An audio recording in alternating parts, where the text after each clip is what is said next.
And would we and should we confront this rogue regime? How are you, Congressman Peter King? Sure, I'm great. Great to be here. Thank you. What do you think?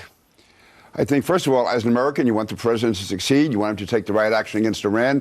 But I just think in view of his actions the last 4 years, the apology tour, the moral equivalency between Israel and the Palestinians, the refusal to call Islamic jihadists, it just creates doubt. And the fact that he did nothing during the summer of 2009 when there was a chance to really move against the Iranian government, and the fact that he treated Israel worse than any ally, worse than any enemy has been treated. I mean, when Netanyahu came to the White House, he was treated like a beggar. It was terrible. This is all true. And for those, this is why would Israel, why would the prime minister, who's a very smart man, and I've interviewed him many, many times, why would he, should he trust Obama? Because I wouldn't trust him if I was him. Well, he feels he has to at least say publicly he does. I mean, I don't know what's going on behind the scenes. I think it's all for public consumption myself. Well, I think that, again, Netanyahu is a very smart guy, and I'm hoping that behind the scenes he's exerting pressure, he's making the case, what has to be done. And also, I think he's made it clear that if he has to, he will act unilaterally. And that could be enough to bring the President Obama in, rather than having Netanyahu going off on his own. But again, I'm sure Netanyahu is very concerned. All right, 3 instances, though. He left Netanyahu in the White House and just said, if you change your mind, come get me. Right. And he left. Right. That's no way to treat even an enemy head of a foreign state. The second was something the U.S. said we would never do, and that's ask Israel to go back to 67 borders. Right. And then we got the whole incident with Nicolas Sarkozy, who says Netanyahu's a liar. Oh, I got to deal with him every week. I mean, that was pretty rude, too.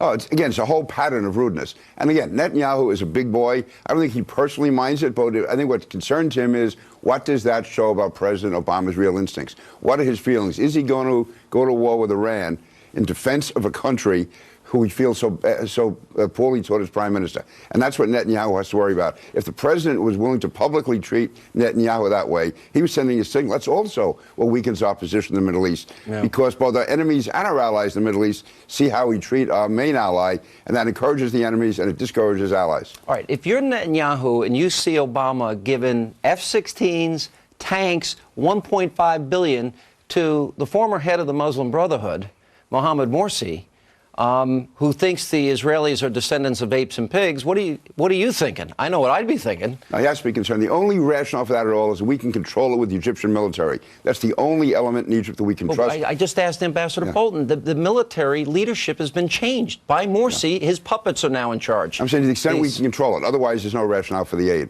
And Morsi, I don't know why we go out of our way to be so obsequious with Morsi. The fact is, things that he has said, the insults he's thrown toward the Israelis and toward Jews, and just his whole attitude, asking for the release of the blind sheik, all of that just shows over that. The top. And it goes back to when we, again, threw Mubarak under the bus, and that was a terrible thing to do. Yeah, well, what happened to the Arab Spring? It was an Arab nightmare. Right. How come he couldn't see this coming? I was on the air every night. Ambassador Bolton was on. Louis Gohmert was there. There were some of us, very few, though.